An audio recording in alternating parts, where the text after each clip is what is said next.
Pernahkah kalian melihat benda jatuh di air? Ketika benda jatuh ke dalam air akan menghasilkan riak lingkaran pada permukaan air. Nah, riak yang memancar melingkar keluar dari tempat jatuhnya air ini dinamakan gelombang. Ketika kalian ke laut, kalian juga melihat gelombang-gelombang laut yang terus-menerus bergerak menuju pantai. Nah, di video kali ini kita akan belajar bersama tentang gelombang.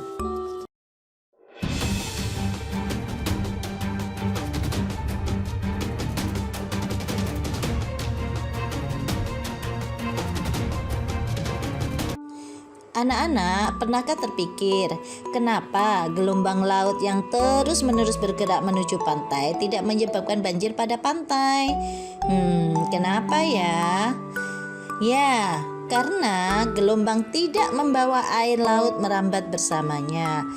Gelombang bergerak maju, sedangkan air laut hanya bergerak naik turun, tidak bergerak maju, sehingga tidak menyebabkan banjir pada pantai. Karena air laut sebagai medium, maka dapat dikatakan bahwa gelombang hanya usikan yang merambat atau bergerak, sedangkan mediumnya tidak bergerak. Lalu kira-kira apa ya yang dibawa gelombang ketika merambat dari satu tempat ke tempat yang lainnya? Coba kalian amati tayangan berikut ini ya. Ya, gelombang merambat membawa energi sehingga bisa menghantam semua benda yang dilaluinya. Adanya energi yang dibawa oleh gelombang laut dapat kita rasakan jika misalnya kita berada di tepi pantai. Kita akan merasakan dorongan gelombang laut pada kaki kita. Itulah sebabnya para pesilat sering berlatih memperkuat posisi kuda-kudanya di tepi pantai. Dari banyaknya penjelasan tadi, akhirnya kita dapat mendefinisikan bahwa gelombang adalah suatu usikan yang merambat yang membawa energi dari satu tempat ke tempat yang lainnya. Berdasarkan ada dan tidak adanya medium, gelombang dibagi menjadi dua. Satu, gelombang mekanik, yang kedua, gelombang elektromagnetik. Gelombang mekanik yaitu gelombang yang memerlukan medium dalam perambatannya. Contoh, tali sebagai medium gelombang tali, air laut sebagai medium gelombang laut, udara sebagai medium untuk gelombang bunyi, dan masih banyak lagi contohnya. Yang kedua yaitu gelombang elektromagnetik. Gelombang elektromagnetik adalah gelombang yang tidak memerlukan medium dalam perambatannya. Contohnya gelombang cahaya, gelombang radio, televisi, sinar X, dan lain-lain. Berdasarkan arah rambat gelombang, ada gelombang transversal, ada gelombang longitudinal.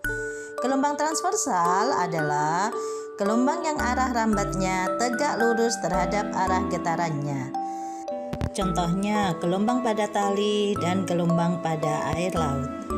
Sedangkan gelombang longitudinal adalah gelombang yang arah rambatnya sejajar dengan arah getarannya.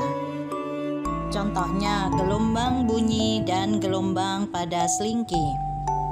Sekarang kita bahas gelombang transversal ya. Ini adalah contoh gelombang transversal pada tali.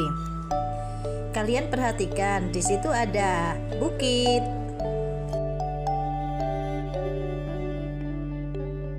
ada lembah,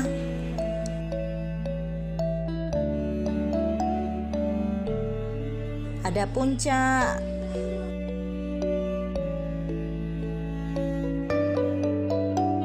ada dasar lembah, dan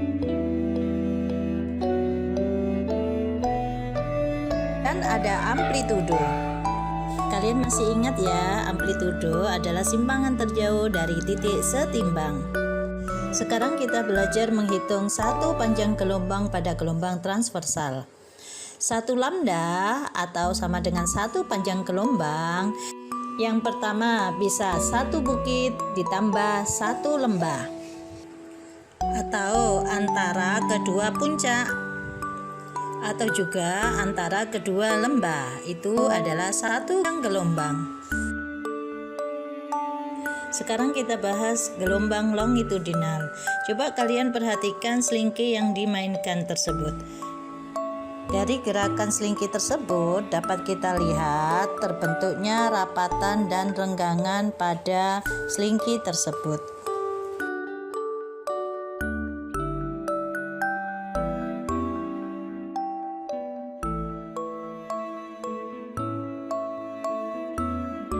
Nah, satu panjang gelombang dalam gelombang longitudinal adalah satu rapatan ditambah satu renggangan, atau antara dua puncak rapatan, atau dua puncak renggangan.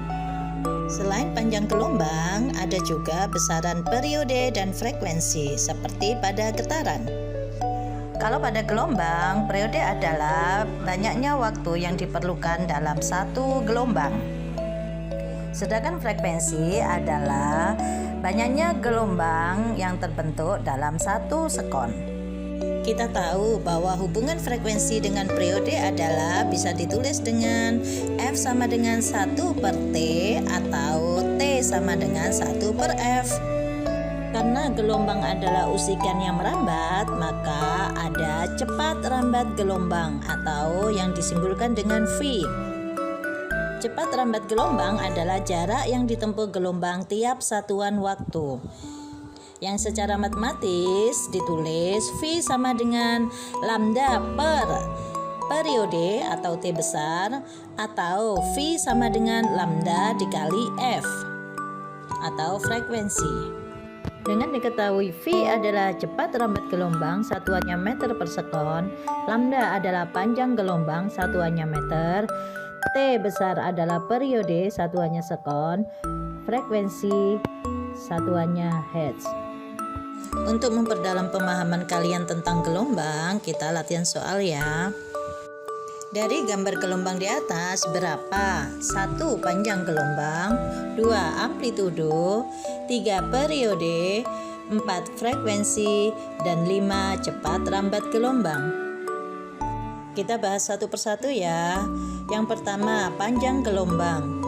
Kita tahu bahwa satu panjang gelombang itu bisa satu bukit dan satu lembah, atau antara dua puncak. Nah, di situ dalam gambarnya terlihat ada keterangan antara dua puncak 2 meter. Berarti satu panjang gelombang adalah berapa? Ya, 2 meter. Karena antara dua puncak.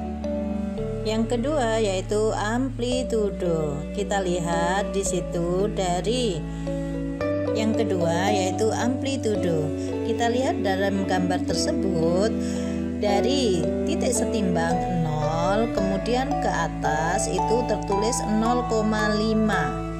Maka amplitudonya atau simpangan terjauh dari titik setimbang adalah 0,5, satuannya di atas yaitu meter. Yang ketiga yaitu periode. Periode adalah waktu yang diperlukan dalam satu gelombang. Kita lihat di situ satu gelombang yaitu terdiri dari satu bukit dan satu lembah. Nah, pas di satu lembah itu kita tahu waktunya 0,50 sekon, maka periodenya adalah 0,50 sekon. Yang keempat yaitu frekuensi. Frekuensi hubungannya dengan periode, karena kita sudah tahu periodenya adalah 0,50 sekon, maka frekuensi adalah 1 dibagi periode, maka 1 dibagi 0,50 sama dengan 2 Hz. Yang kelima yaitu ditanyakan cepat rambat gelombang. Rumusnya V sama dengan lambda kali F atau V sama dengan lambda dibagi T. Nah, kita coba satu ya. V sama dengan lambda kali F. Lambdanya kita tahu tadi adalah 2 meter. Kali F-nya adalah 2 Hz. Maka 2 kali 2 sama dengan 4 meter per sekon. Kalian boleh hitung lagi yang pakai rumus V sama dengan lambda dibagi T ya. Jadi sangat mudah ya, kalian bisa memahami soal dalam gelombang. Selanjutnya, gelombang bisa dimanfaatkan untuk apa aja ya. Yang pertama, kita bisa memanfaatkan gelombang laut dengan mengubahnya menjadi energi listrik.